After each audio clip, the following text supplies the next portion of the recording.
ఈ లోకం ఒక మాయని తెలుసుకున్నాను. ఏది నా సొంతం కాదనుకున్నాను.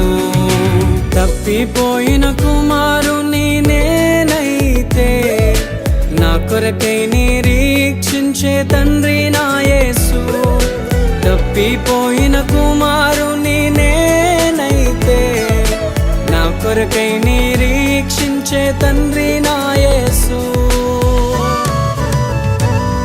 ఈ లోకమంతా నేను వెతకినా నాకు లేదయ్యా ఎక్కడా ఆనందం. నీ సన్నిధిలో ఒక్క క్షణం